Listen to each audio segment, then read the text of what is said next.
नमस्कार दोस्तों आज से समीक्षा अधिकारी मुख्य परीक्षा के लिए कक्षाएं प्रारंभ हो रही हैं। आप लोगों के बहुत सारे मैसेज आ रहे थे, कमेंट आ रहे थे, कई सारे लोगों ने फोन करके भी पूछा कि सर मेंस की कक्षाएं कब प्रारंभ होगी।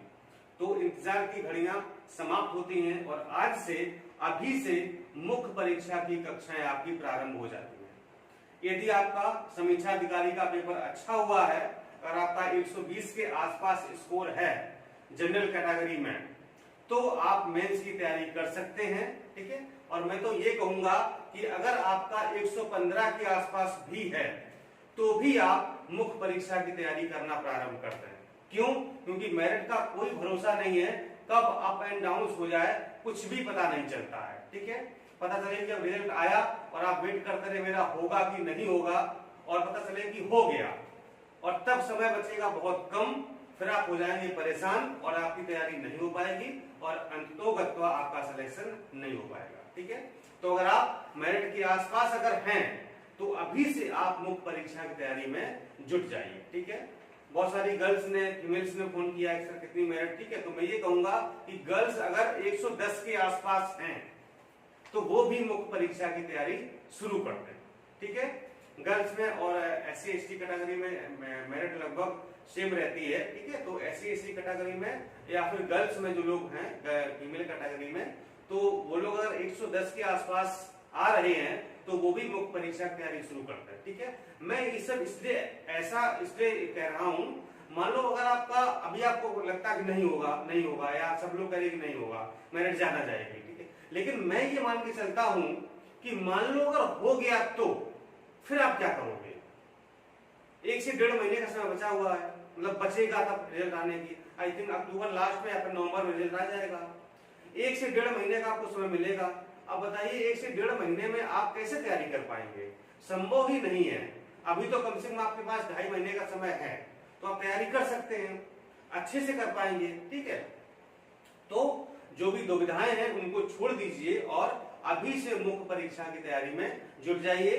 बैच आज से शुरू हो रहा है, मेंस की कक्षाएं प्रारंभ हो रही हैं। आज हम आपको लेटर राइटिंग बताएंगे कि पत्र कैसे लिखा जाता है। सिलेबस आपको हम पहले ही बता चुके हैं। ठीक है, दूसरी बात यह है कि जो लोग मुख्य परीक्षा दे रहे हैं, यानी कि समीक्षा अधिकारी 2016 की मुख्य परीक्षा दे रहे हैं, ठीक है, तो उनके लिए हमने टेलीग्राम पर एक विशेष वो बैच बनाया है, या कहें तो ग्रुप बनाया है। ठीक है, और उसका लिंक नीचे आपको डिस्क्रिप्शन बॉक्स में मिलेगा। वहां से जाकर के आप उस ग्रुप को, उस चैनल को, टेलीग्राम पर जो बनाया गया है उसको आप ज्वाइन कर सकते हैं। ठीक है, मैं निवेदन आपसे ये करूंगा कि जो लोग मुख्य परीक्षा दे रहे हैं कृपया करके वही लोग ज्वाइन करें, अन्यथा लोग अभी उसको ज्वाइन ना करें। ठीक है, ताकि अगर कम लोग रहेंगे तो मैं अच्छे से ग्रुप की मॉनिटरिंग कर पाऊंगा। आप लोग जो वहां पर कमेंट करेंगे या कुछ चीज पूछेंगे उसका मैं सही से जवाब दे पाऊंगा। अगर फालतू की भीड़ इकट्ठी होगी कि जो लोग जिनको मेंस नहीं देना है या जिनको 2020 का मेंस देना है वो भी चाहें कि हम भी ज्वाइन कर लें, तो प्लीज अभी वो ज्वाइन ना करें। जब वो 2020 का मेंस देंगे तब मैं उनके लिए अलग से ग्रुप बनाऊंगा। ठीक है, तो अभी जो सिर्फ 2016 के लोग हैं जो मेंस दे रहे हैं या देने वाले हैं, ठीक है, संभावना है और तैयारी कर रहे हैं, तो वो लोग सिर्फ इस ग्रुप को ज्वाइन करेंगे, बाकी के लोग नहीं करेंगे। ठीक है, इस बात को ध्यान में रखिएगा। ठीक है, ताकि जो लोग दे रहे हैं उनका भला हो और फालतू लोग जाके वहां भीड़ ना बढ़ाएं, ताकि मतलब बहुत ज्यादा गैदरिंग हो जाए और मतलब जो वास्तव में तैयारी करने वाले लोग हैं उनके हम जवाब ना दे पाए। ठीक है, इन चीजों का आप विशेष ध्यान रखिएगा, क्योंकि जब तक आप एक सही रणनीति के तहत तैयारी नहीं करते हैं, सही दिशा में तैयारी नहीं करते हैं, तब तक सिलेक्शन नहीं हो पाता है। ठीक है, इसलिए मैं हर कदम पर आपको गाइड करूंगा, आपका मार्गदर्शन करूंगा, आपको एक एक चीज बताऊंगा। ठीक है, और आपसे कुछ मैं आंसर राइटिंग भी कराऊंगा, फिर आपकी मैं कॉपी मंगवाऊंगा कि आपने क्या लिखा है, और जिसकी जो गलती होगी मैं उसको बताऊंगा। ठीक है, तो इसलिए इन चीजों का ध्यान रखें। जैसे जैसे मैं निर्देश दे रहा हूं उन निर्देशों का आप पालन करें। ठीक है, तभी आप जो है सफल हो सकते हैं और तभी आपकी तैयारी अच्छी भी हो सकती है। ठीक है, दूसरी चीज, पीसीएस प्रारंभिक परीक्षा के लिए टेस्ट सीरीज प्रारंभ हो चुकी है। 25 सितंबर से 2-3 टेस्ट हो चुके हैं। आपने अगर ज्वाइन नहीं किया है तो अभी भी आप ज्वाइन कर सकते हैं।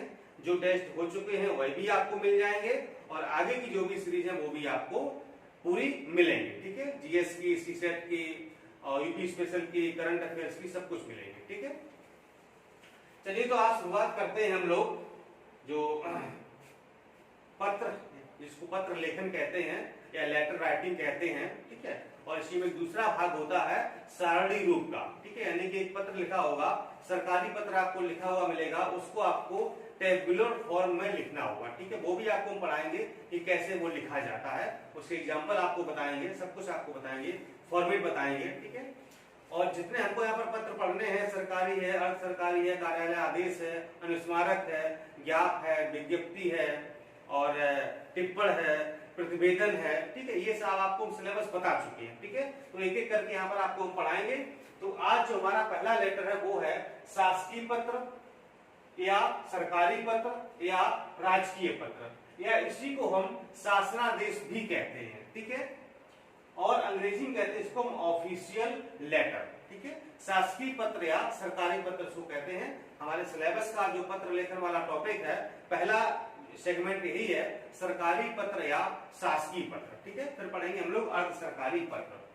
तो आज हम लोग पढ़ते हैं ऑफिशियल लेटर, यानी कि सरकारी या शासकीय पत्र। ठीक है, तो देखिए शासकीय पत्र क्या होता है, इसकी विशेषताएं क्या होती हैं, किन किन लोगों के बीच इसको लिखा जाता है, सरकारी पत्र लिखने में कितने भाग प्रयोग होते हैं, यानी कि कितने भागों में ये विभाजित होता है, सरकारी पत्र का क्या प्रारूप होता है, और सरकारी पत्र के क्या क्या उदाहरण हो सकते हैं, ये सारी बातें आपको हम बताएंगे।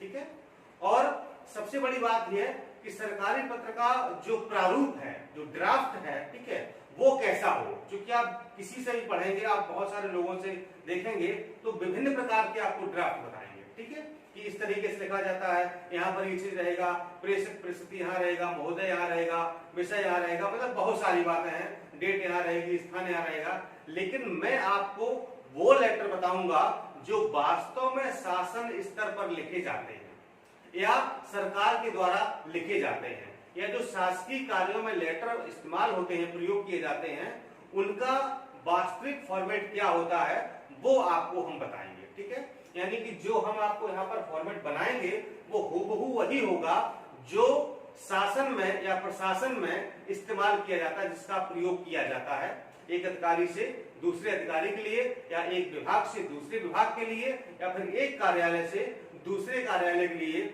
जिस प्रकार के पत्र का प्रयोग किया जाता है वही आपको हम हूबहू बताएंगे। ठीक है, जिसमें कोई काट छांट नहीं होगी, और वही लेटर जब आप लिखेंगे तो एग्जामिनर को लगेगा कि हाँ वास्तव में यही वर्तमान में लेटर चल रहा है और इसी का स्टूडेंट ने फॉर्मेट बनाया हुआ है। ठीक है, इसलिए कोई किसी अन्य जगह से बिल्कुल गुमराह मत होइएगा। जो मैं आपको फॉर्मेट बताऊंगा वो एकदम ऑथेंटिक होगा और हूबहू वही होगा जो शासन और प्रशासन के स्तर पर प्रयोग किया जा रहा है। ठीक है, आज हम इसमें बात करेंगे कि सरकारी पत्र या शासकीय पत्र क्या होता है, उसकी परिभाषा बताएंगे, और इसका प्रयोग कहां पर किया जाता है, इसकी विशेषताएं क्या हैं, और इसकी संरचना क्या होती है, यानी कि यह कितने भागों में विभाजित होता है। वीडियो लंबा हो रहा है, बिल्कुल परेशान मत होइए, लेकिन अगर आपने सरकारी पत्र आज पढ़ लिया सही से तो जीवन में कभी आपको दोबारा पढ़ने की आवश्यकता नहीं पड़ेगी। ठीक है, इसलिए अंत तक मेरे साथ बने रहिए और पूरे एक एक चीज को समझिए, हर स्टेप पर समझिए। ठीक है, तो सबसे पहले हम बात करते हैं इसकी परिभाषा की कि सरकारी पत्र होता क्या है। ठीक है, तो क्या लिखा है, मैंने पूरे लिखा हुआ, मतलब कि हूबहू आपको जो मैंने लिखा है ना, ये आपको उतार लेना, अपनी कॉपी में लिख लेना है, और यही जाके सीधे सीधे एक एक शब्द जाके परीक्षा में छाप देना है।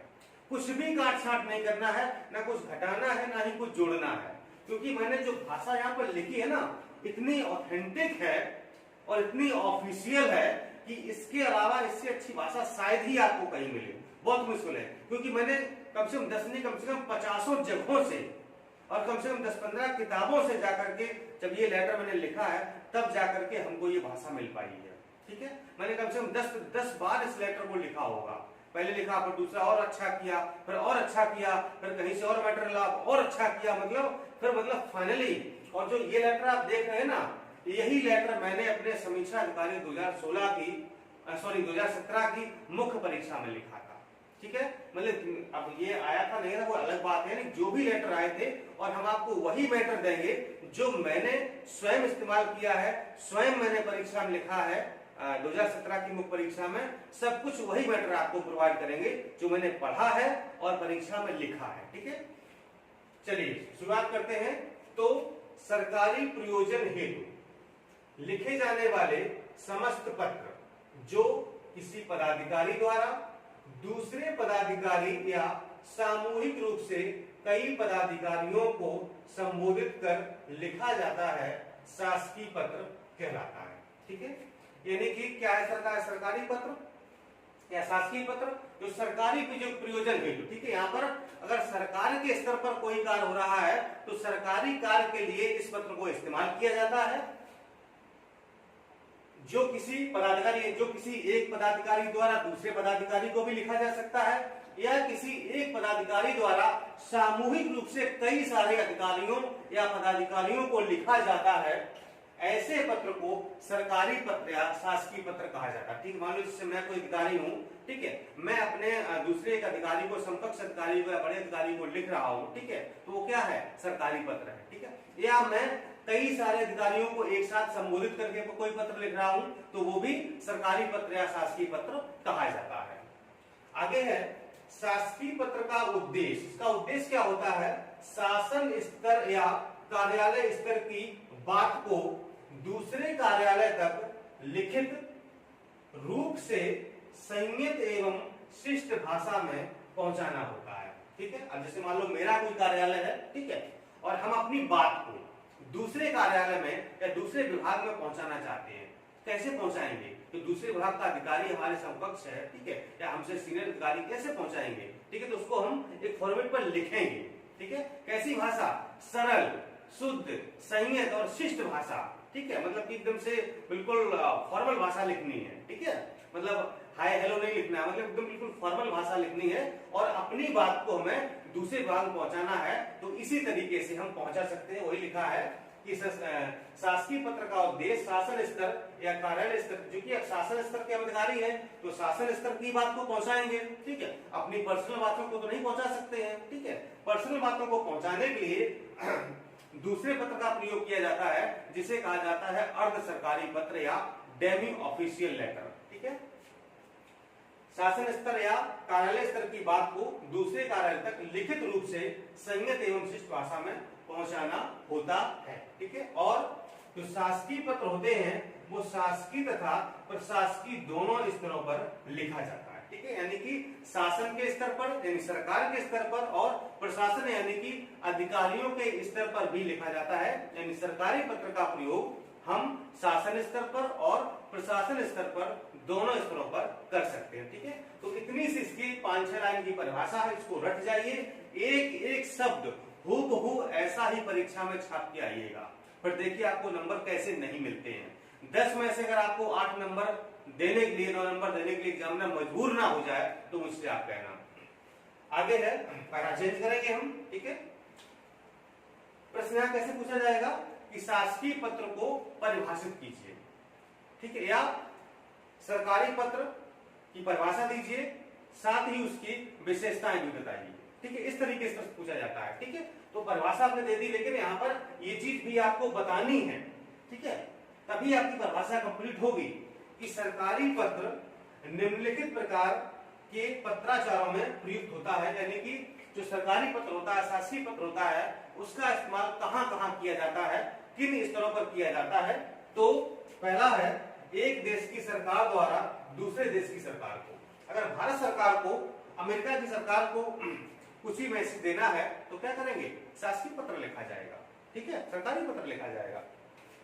केंद्र सरकार द्वारा राज्य या राज्यों को, ठीक है, केंद्र सरकार, भारत सरकार अगर किसी राज्य को कोई पत्र लिखती है या कई सारे राज्यों को कोई पत्र लिखती है तो क्या पत्र लिखेगी, सरकारी पत्र लिखा जाएगा, शासकीय पत्र लिखा जाएगा। ठीक है, राज्य सरकार द्वारा केंद्र सरकार को, अगर राज्य सरकार अपनी बात को केंद्र सरकार तक पहुंचाना चाहती है तो कौन सा पत्र लिखेगी, सरकारी पत्र लिखेगी। राज्य सरकार द्वारा दूसरे राज्य या कई अन्य राज्यों को, ठीक है, अब एक राज्य सरकार है, दूसरे राज्य मान लो यूपी सरकार है, ठीक है, और वो महाराष्ट्र सरकार को या बिहार सरकार को, ठीक है, या फिर राजस्थान सरकार को कोई अपनी बात भेजना चाहती है, कोई बात बताना चाहती है, ठीक है, या कोई जानकारी मांगना चाहती है या देना चाहती है, तो कैसे सरकारी पत्र लिखा जाएगा। वो एक राज्य के लिए हो सकता है या फिर कई अन्य सारे राज्यों के लिए संबोधित हो सकता है। और एक सरकारी विभाग द्वारा दूसरे विभाग या कई विभागों को, अगर एक विभाग की बात को दूसरे विभाग में हमें पहुंचाना है या कई सारे विभागों में पहुंचाना है तो हम कैसे पहुंचाएंगे? सरकारी पत्र लिखेंगे। और एक सरकारी कार्यालय द्वारा दूसरे कार्यालय या विभाग को, ठीक है, अगर किसी ऑफिस के द्वारा किसी कार्यालय के द्वारा अगर किसी अपनी बात को दूसरे कार्यालय में या विभाग में पहुंचाना है तो कौन सा पत्र लिखेंगे? शासकीय पत्र लिखेंगे। ठीक है, तो इन स्तरों पर या यहाँ पर इतनी जगहों पर हम सरकारी पत्र का या शासकीय पत्र का प्रयोग करते हैं। अब आते इसकी विशेषताओं पर। ठीक है, इसकी विशेषताएं क्या है? तो सरकारी पत्र की विशेषताएं निम्नलिखित हैं, ऐसा आप लिखेंगे क्लास। ठीक है, या शासकीय पत्र की विशेषताओं का वर्णन निम्नलिखित रूप से किया गया है। ठीक है, इसमें पहली विशेषता है, मैंने यहाँ पर 5-6 विशेषताएं लिखी हुई है। इसके अलावा भी और विशेषता है तो वो आपको हम ग्रुप में सेंड कर देंगे। ठीक है, क्योंकि यहाँ पर मतलब काफी चीजें ऐसी हैं जिनको लिखना संभव नहीं है तो वो आपको हम ग्रुप में सेंड करेंगे। तो शासकीय पत्र है वो पूर्णतः औपचारिक होता है। ठीक है, यानी कि फॉर्मल होता है। यहाँ पर अनौपचारिक बातें या फिर व्यक्तिगत बातों का कोई भी स्थान नहीं होता है। आप व्यक्तिगत बातें यहाँ पर नहीं लिख सकते हैं। इसमें व्यक्तिगत बातों का उल्लेख नहीं किया जाता है। सारी जो भी बातें होंगी वो सरकारी बातें होंगी, औपचारिक बातें होंगी, फॉर्मल होंगी। नेक्स्ट है, शासकीय पत्र की भाषा सरल, संयत, स्पष्ट, शुद्ध और तथ्यपरक होती है। जो भाषा उसकी होगी बिल्कुल सरल, आसान हो ताकि दूसरा अधिकारी समझ सके, संयत हो, स्पष्ट हो, मतलब कि एकदम बहुत क्लिष्ट ना हो, मतलब लिखा कुछ और है अर्थ कुछ और निकल रहा। ठीक है, शुद्ध हो और तथ्यपरक, मतलब कि एकदम से फैक्ट टू फैक्ट लिखी जाए, फालतू की बातें ना लिखी जाए। मतलब कि जो है मुख्यतः 4 पॉइंट लिखे जाने थे लेकिन जो 4 पेज भर दिए गए, ऐसा ना हो। मुख्य बातों का समावेश होना चाहिए। सरकारी पत्र राजभाषा या वैकल्पिक राजभाषा में लिखा जाता है। ठीक, जो भी हमारी राजभाषा है उसमें इसको लिखा जाएगा, किसी अन्य भाषा में नहीं लिखा जाएगा। यह पत्र सदैव अन्य पुरुष शैली में लिखा जाता है। ठीक है, यानी कि किसी पर्सनल, किसी व्यक्तिगत को संबोधित करके नहीं, अन्य पुरुष में। ठीक है, अन्य पुरुष शैली में लिखा जाएगा। इसमें व्यक्तिगत या तद्भव शब्दों का प्रयोग नहीं होता है, अर्थात संसदीय शब्दों का प्रयोग किया जाता है। ठीक है, यानी कि पर्सनल बातों का या व्यक्तिगत बातों का प्रयोग आप नहीं करेंगे। ठीक है, इनफॉर्मल बातों का प्रयोग नहीं करेंगे। जो भी संसदीय शब्द हैं या जो संसदीय बातें हैं उनका प्रयोग किया जाएगा। और यहाँ पर यानी सरकारी पत्र में संक्षिप्तता का विशेष ध्यान रखा जाता है, यानी कि पत्र संक्षिप्त होना चाहिए ताकि दूसरा अधिकारी कम समय में उसको पढ़ सके और समझ सके। फालतू की बातें बिल्कुल भी नहीं होनी चाहिए। ये तो 6 विशेषताएं जो मुख्य हैं। इसके अलावा और भी विशेषताएं हैं वो आपको हम ग्रुप में वहां पर शेयर कर देंगे, इसलिए आप ग्रुप ज्वाइन कर लीजिएगा। ठीक है, चलिए अब आते हैं जो शासकीय पत्र की संरचना है, इसका स्ट्रक्चर कैसा होता है। ठीक है, यानी कि कहां से स्टार्ट होता है और कहां तक जाता है, ऊपर क्या है, नीचे क्या है, बीच में क्या है, ये सब संरचना इसको बोलते हैं। ठीक है, तो संरचना की दृष्टि से शासकीय पत्र मुख्यतः 5 भागों में विभाजित होता है। ठीक है, यहाँ मुख्यतः है 5 भागों में, बाकी तो और भी कई सारे भाग होते हैं। ठीक है, वो सारे जो भाग हैं मतलब कि करीब 10-11 भाग होते हैं छोटे छोटे, वो हम आपको ग्रुप में शेयर कर देंगे कि इतने भाग होते हैं। ठीक है, नोट्स वहां पर डाल देंगे। जो मुख्य 5 भाग होते हैं जो परीक्षा में आपको लिखने हैं वो यही 5 भाग लिखने हैं। जिसमें पहला भाग होता है पत्रांक का। ठीक है, पत्रांक में क्या लिखेंगे? पत्र संख्या लिखेंगे, अनुभाग लिखेंगे, वर्ष, तिथि और स्थान लिखेंगे। ठीक है, अब ये पत्र संख्या, अनुभाग, वर्ष, तिथि, स्थान कहां पर आना चाहिए, कितना पैराग्राफ के नीचे, किस लाइन में, कितना आगे, कितना राइट, कितना पीछे, कहां पर होना चाहिए, ये आपको बिल्कुल हम प्रैक्टिकली व्यवहारिक एक एक चीज यहाँ पर हम बिल्कुल A4 साइज का पेज बनाएंगे और एक एक चीज आपको समझाएंगे कि लेफ्ट से कितना अंदर हो, राइट से कितना अंदर हो, कितना ऊपर हो, कितना नीचे हो, कौन सी बीच में हो, कहाँ कॉमा लगेगा, कहाँ डैश लगेगा, कहाँ स्लैश लगेगा, कहाँ फुल स्टॉप आएगा, ये सारी बातें बिल्कुल आपको बताएंगे, बिल्कुल व्यवहारिक चीजें बताएंगे जो शासन स्तर पर वास्तव में प्रयोग की जा रही है अभी वर्तमान में। ठीक है, पुराने लेटर की मैं बात नहीं कर रहा हूँ, 2-4 साल पुराने जो आज की डेट में लेटर चल रहे हैं वो आपको हम बताएंगे। ठीक है, इसके बाद दूसरा होगा संबोधन। ठीक है, संबोधन में क्या होगा, प्रेषक कौन है, परिस्थिति किसको भेजा जा रहा है, विषय क्या है और किसको संबोधित करके महोदय है कि महोदया है, क्या है, ये सब लिखा जाएगा। तीसरा है मुख्य भाग यानी कि प्रसंग या भूमिका। ठीक है, क्या प्रसंग इसका, भूमिका क्या है, तथ्य कारणों का उल्लेख, ठीक है, तर्क एवं निष्कर्ष और परिसमाप्ति। ठीक है, यानी कि जो मुख्य भाग होता है यहाँ पर अपनी बात को हम स्पष्ट रूप से लिखते हैं कि वास्तव में पत्र की भाषा क्या है और क्या पूछा गया है या क्या जानकारी दी गई, ये सारी बातें लिखते हैं। ठीक है, पूरा निष्कर्ष लिख देते हैं। परिसमाप्ति, लगभग पत्र समाप्ति की ओर चला जाता है, मतलब समाप्त नहीं होता लेकिन समाप्ति की ओर पत्र चला जाता है इस वाले भाग में। चौथे में होता है निर्देश या अनुरोध या निष्कर्ष या समापन। ठीक है, यानी कोई निर्देश दिया गया है या कोई अनुरोध किया गया है या कुछ निष्कर्ष निकल रहा है या पत्र समाप्त हो गया है, तो यहाँ पर चौथे वाले भाग में इसको हम समापन की ओर कर देते हैं। ठीक है, और अंत में होता है पृष्ठांकन। ठीक है, इंडोर्समेंट इसको इंग्लिश में कहते हैं। पृष्ठांकन यानी कि कोई प्रतिलिपि ऐड की जा रही है, किसको किसको भेजी जा रही है, इन सब बातों को हम लोग लिख देते हैं पृष्ठांकन में। ठीक है, तो ये मुख्यतः 5 भाग होते हैं शासकीय पत्र के। ठीक है, छोटे छोटे तो करीब 10-12 भाग होते हैं, वो आपको हम बताएंगे, ठीक है, नोट्स के माध्यम से। तो ये था सरकारी पत्र, इसकी परिभाषा, कहां पर प्रयोग किया जाता है, विशेषताएं और उसकी संरचना कैसी होती है। तो अगर सरकारी पत्र के बारे में कुछ भी पूछा जाए तो आप आराम से लिख सकते हैं, आपके पास मैटर भी है और आपके पास समझ भी विकसित हो गई है कि कैसे हमको लिखना है। ठीक है, इससे रिलेटेड जो भी मटेरियल और भी होगा वो आपको हम ग्रुप पर ही शेयर करेंगे। ठीक है, ध्यान रखिएगा, ग्रुप सिर्फ उन्हीं लोगों को ज्वाइन करना है जो मुख्य परीक्षा में अपीयर हो रहे हैं, बाकी लोग उस ग्रुप को ज्वाइन नहीं करेंगे। ठीक है, और इसका जो प्रारूप है, ड्राफ्ट जो फॉर्मेट होगा वो आपको हम यहीं पर समझाएंगे। ठीक है, और इसके बाद ग्रुप पे शेयर करेंगे ताकि आप यहाँ समझ लें और वहां से उसको बना सकें। फिर इसके कई सारे एग्जाम्पल आपको देंगे, क्योंकि ऐसे भी पूछ रहे हैं कि सरकारी पत्र को परिभाषित कीजिए और सुउदाहरण यानी उदाहरण सहित परिभाषित कीजिए। ठीक है, या उदाहरण भी दीजिए, तो उदाहरण कहाँ से आएगा। ठीक है, तो मैं आपको 2-4 एग्जाम्पल्स दूंगा, पूरे पत्र लिख के दूंगा, उनको आप याद करके रख के जाइएगा। ठीक, और अगर उदाहरण पूछा जाए तो बिल्कुल उसी को छाप दीजिएगा, कोई समस्या नहीं है। ठीक है, अब मैं आपको कम से कम 3-4 पत्र दूंगा। ठीक है, तो सब लोग एक ही पत्र को मत छाप के आइएगा, ठीक है, तो मतलब थोड़ा कॉपी हो जाएगा। तो अलग अलग अपना जो मैं 3-4 एग्जाम्पल हर पत्र दे दूंगा, तो उसको आप जो है लिख करके आ सकते हैं। ठीक है, और फॉर्मेट आपको मैं आपको बता देंगे, एग्जाम्पल बता देंगे। ठीक है, और फिर सरकारी पत्रों में जो अंतर होते हैं वो भी आपको बताएंगे, क्योंकि कभी कभी पूछ दिया जाता है कि सरकारी पत्र और अर्ध सरकारी पत्र में क्या अंतर है, या सरकारी पत्र और परिपत्र में क्या अंतर। ठीक है, परिपत्र भी आप पूछा जाएगा आपसे, सर्कुलर जिसको इंग्लिश में कहते हैं। ठीक है, या परिपत्र में और कार्यालय आदेश में क्या अंतर होता है। ठीक है, टिप्पण क्या है, प्रतिवेदन क्या है, क्योंकि टिप्पण और प्रतिवेदन ये समीक्षा अधिकारी के बहुत इंपॉर्टेंट होते हैं। ठीक है, क्योंकि टिप्पण और प्रतिवेदन ये पीसीएस में नहीं होता है। ठीक है, ये स्पेशली टिप्पण और प्रतिवेदन समीक्षा अधिकारी में ही होता है। ठीक है, और इसमें से टिप्पण या प्रतिवेदन में से एक ना एक हमेशा परीक्षा में जरूर पूछा जाता है। तो टिप्पण और प्रतिवेदन आपको इतने अच्छे से हम बता देंगे कि आपको बिल्कुल ऐसे लगेगा मतलब कि कुछ है ही नहीं इसमें। ठीक है, इसलिए बिल्कुल परेशान मत होना,